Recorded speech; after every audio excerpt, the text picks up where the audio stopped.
Bonjour, je m'appelle Raymond Demey et je suis diseur de Bonaventure. Je suis également analyste existentiel et life coach. C'est la 28e fois que je m'adresse à vous pour vous parler de mon art, l'amancie, et la 4e fois que je vous parle de la mantique psychanalytique.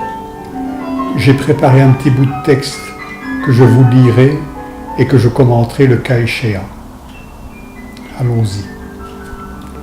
Cette fois-ci, j'aborderai l'aspect interpersonnel de la mantique psychanalytique. C'est Adler, un médecin viennois, confrère et contemporain de Freud, qui est l'initiateur de cette voie-là. Il se sépare de Freud, son collègue et ami, lorsque celui-ci se met à prôner le pansexualisme. Ça ne penserait qu'à ça, et les troubles physiques, affectifs, mentaux et comportementaux en résulteraient.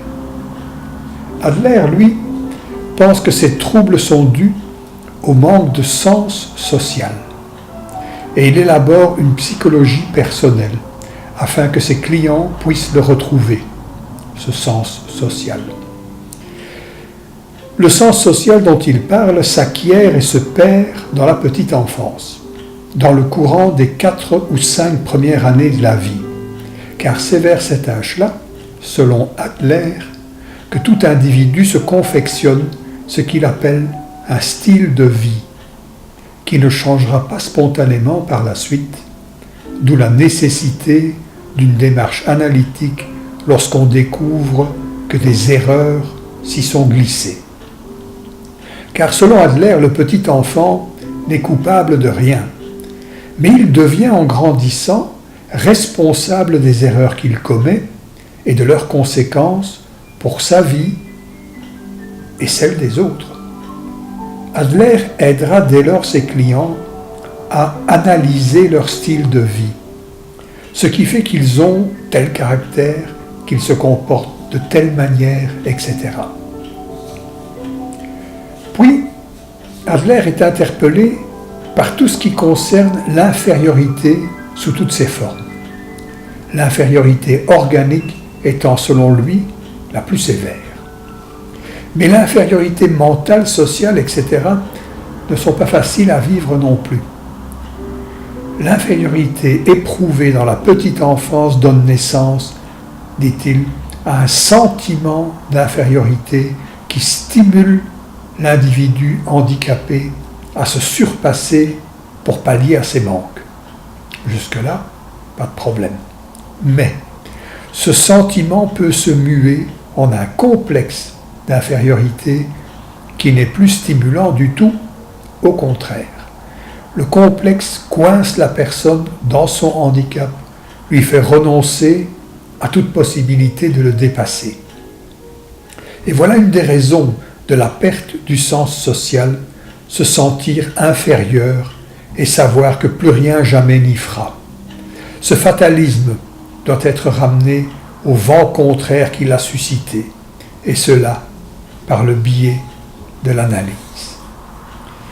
Puis, Adler y va d'une morale psychologique en nous faisant remarquer que la vie attend de nous la résolution de 3 problématiques qui sont celles liées, premièrement, à l'engagement social, faire partie de, deuxièmement, au travail, exercer une activité, et entre autres ne pas être à charge, ne pas être une charge pour l'autre, et troisièmement, à l'amour, aimer l'autre, être aimé de l'autre, le mariage, les enfants, etc. Il nous dit que si on échoue systématiquement dans un de ces 3 domaines, il est bon de réexaminer son style de vie, d'y repérer les erreurs et de les amender. Voilà en très bref pour Adler. On pourrait en dire beaucoup plus, bien évidemment. Un autre champion de la mantique analytique interpersonnelle est Berne. Berne est un médecin canadien émigré vers les USA qui y a rencontré la psychanalyse, s'y est intéressé à la psychanalyse a voulu être psychanalyste, mais s'est vu refuser. Il en a du coup élaboré sa propre praxis, l'analyse transactionnelle. Sa pensée est intuitive au départ. Il y est question de 3 états du moi qu'il nomme l'enfant, l'adulte et le parent. Des états qui sont présents et plus ou moins actifs au sein de chaque psyché individuelle. Ainsi, dès qu'un individu rencontre l'autre, on se trouve en présence de 6 états du moi qui sont en interaction, ce qui permet d'analyser pourquoi la communication interpersonnelle passe ou ne passe pas et ce qu'on peut y faire. Puis, il y a la genèse de ces états. Au départ, il y aurait l'enfant, renfermant en lui les embryons de l'adulte et du parent qu'il deviendra. L'état du moi enfant, du bébé, sera dès le départ en contact avec l'état du moi enfant de ses parents, mais également de tous ceux qui en tiennent mieux et de toutes les autres personnes proches. Et il n'est pas certain que ces enfants-là s'entendent toujours à merveille. C'est jaloux les enfants, c'est envieux parfois. Repensons à ce que disait Mélanie Klein. Très rapidement, l'état du moi parent du tout petit se développera à son tour, sous l'influence de l'état du moi parent de ses parents, ou à nouveau de ceux qui en tiennent mieux, ainsi que des parents qui l'entourent. Et ce parent va combattre l'enfant. Ces 2 états du moi, l'enfant et le parent, sont comme le ça et le surmoi freudien qui s'opposeront le plus souvent. L'enfant internalisera, engrammera ses luttes, ses conflits qu'il aura vus autour de lui, qu'il aura ressentis. Et au partir de ces maigres informations, il se fabriquera un protocole de scénario de vie auquel participera le tout frêle état du moi adulte qui lui aussi se développe en son fort intérieur. Cet adulte est celui qui observe comment se débrouillent les autres et qui copie les bons et les moins bons trucs qu'ils emploient. Les trucs et ficelles aussi qu'ils utilisent pour structurer leur scénario de vie. Donc le comment faire, c'est l'adulte. Selon Berne, vers 7 ans, le scénario de vie est en place et il est pleinement opérationnel. Bien sûr, il évoluera et s'affermira, s'assouplira aussi, mais les structures de base sont là et ne changeront plus vraiment. Et la démarche de l'analyse transactionnelle consistera à analyser son scénario et à le reprogrammer via l'état de moi adulte, qui est sensible au raisonnement. Mais l'état du moi enfant restera le plus fort, surtout dans les situations où se manifeste l'affect, c'est-à-dire souvent. L'état du moi parent, lui, restera également très puissant, surtout si l'ensemble social et culturel dont l'individu fait partie en confirme continuellement les grands principes. Bref, l'adulte d'un chacun fera ce qu'il pourra, sans jamais pouvoir se débarrasser de son scénario de vie, ou plutôt de son scénario de survie. Voilà en très bref pour Eric Berne, qui est pour le coup un diseur de moyennement bonne aventure. Comme l'était déjà Adler. Adler était un rien plus positif, mais tout.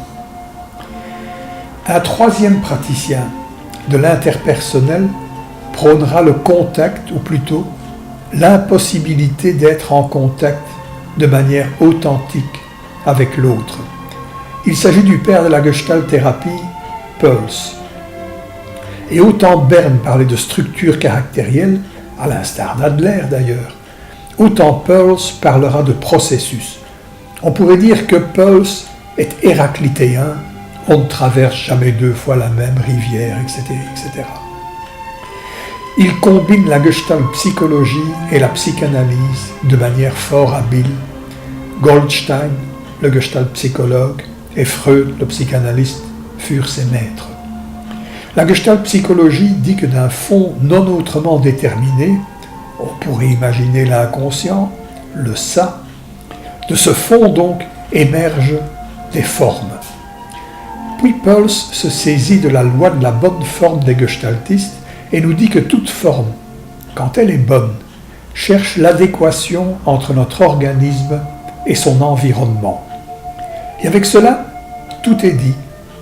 Quelle forme prendra le contact que j'aurai avec mon environnement dont font partie l'autre et les autres? Sera-t-elle bonne, satisfaisante, enrichissante? Dès lors, il sera question en Gestalt thérapie d'un cycle de la satisfaction des besoins, d'un processus se déroulant par étapes successives et visant l'adéquation, le contact juste ou bon entre tout individu et son environnement. Mais ce contact est difficile, d'autant qu'il varie d'un moment à l'autre, d'une situation à l'autre. Il n'y a pas de bon modèle en Gestalt, impossible de vraiment calibrer. Il s'agit juste d'un processus se déroulant par étapes ici et maintenant, mais dont on peut prendre conscience. La démarche psy de la Gestalt thérapie y mène. Le truc ne consiste donc pas d'établir de bons contacts de telle ou telle manière, mais d'être en contact. Une qualité d'être y étant recherchée, la Gestalt thérapie s'avère, à terme, être non pas une thérapie, mais une discipline de vie, une praxis. Voilà en très bref, à nouveau, pour la Gestalt thérapie. Je me permets d'insister sur le fait qu'il importe peu d'installer des cloisons entre ces diverses pratiques de la relation d'aide, puisqu'elles puisent à une même source, en fait. C'est d'ailleurs la raison pour laquelle j'intègre volontiers toutes ces pratiques qui s'érigent, sinon rapidement en chapelles, nettement séparées les unes des autres. Donc j'intègre ça au sein de ce que j'ai appelé la mantique psychanalytique. Et je rappelle que chacun des praticiens cités en a également rappelé à sa manière les aspects intra- et transpersonnels.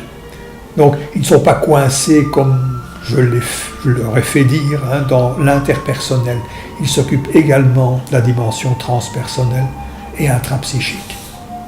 En fait, à bien y regarder, l'aspect interpersonnel dont je viens de parler, de la praxis psychanalytique, est aporétique, voire tragique. Le contact avec l'autre, avec les autres, est difficile, problématique, sinon souvent franchement impossible. Et oui. Et il faudra faire appel à l'aspect transpersonnel de l'affaire pour s'en sortir. Nous aborderons cet aspect-là dans la prochaine vidéo. Voilà pour cette fois-ci. À bientôt.